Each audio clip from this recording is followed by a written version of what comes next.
విశాఖకు Google tech Trump's రాక అభ్యంతరకు శుభపరిణామమని మాజీ మంత్రి టీడీపీ రాజాం ఎమ్మెల్యే కోండ్రు మురళీమోహన్ అన్నారు. మైక్రోసాఫ్ట్ను ఉమ్మడి రాష్ట్రంలో తీసుకోవడం ద్వారా హైదరాబాద్ అభివృద్ధి చెందిందని, అదే తరహాలో విశాఖ అభివృద్ధికి గూగుల్ బాట పెడుతుందని చెప్పారు. సీఎం చంద్రబాబు ప్రణాళికాబద్ధంగా పరిశ్రమలపై దృష్టి సారించి క్వాంటమ్ వ్యాలీ తర్వాత గూగుల్ను రాష్ట్రానికి తీసుకొచ్చారని తెలిపారు. గత 16 నెలల్లో 11.20 లక్షల కోట్ల పెట్టుబడులతో పాటు 9.5 లక్షల ఉద్యోగాలు వచ్చినట్లు చెప్పారు. గూగుల్ రాకతో యువతకు ప్రపంచ స్థాయి అవకాశాలు లభిస్తాయని పేర్కొన్నారు. నవ్యాంధ్రప్రదేశ్కు ఒక శుభపరిణామం. దీని ముఖ్య కారకులు మన ముఖ్యమంత్రి విజయనగరం నాయకులు చంద్రబాబు నాయుడు గారు, అలాగే లోకేష్ గారు సహకారంతో విశాఖపట్నం రావడం చాలా సంతోషంగా ఉంది.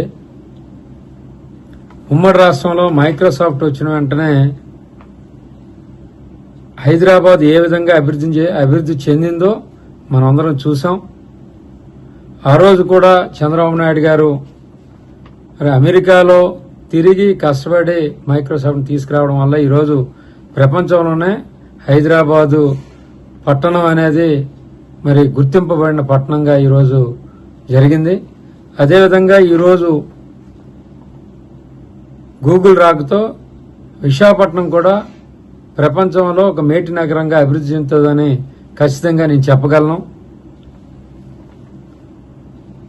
చంద్రబాబు నాయుడు గారు ఈ 15-16 నెలల్లో 24 గంటలు కష్టపడడం వల్ల ఈరోజు రాష్ట్రానికి దగ్గర 11 లక్షల కోట్ల రూపాయలు పెట్టుబడులు రావడం జరిగింది.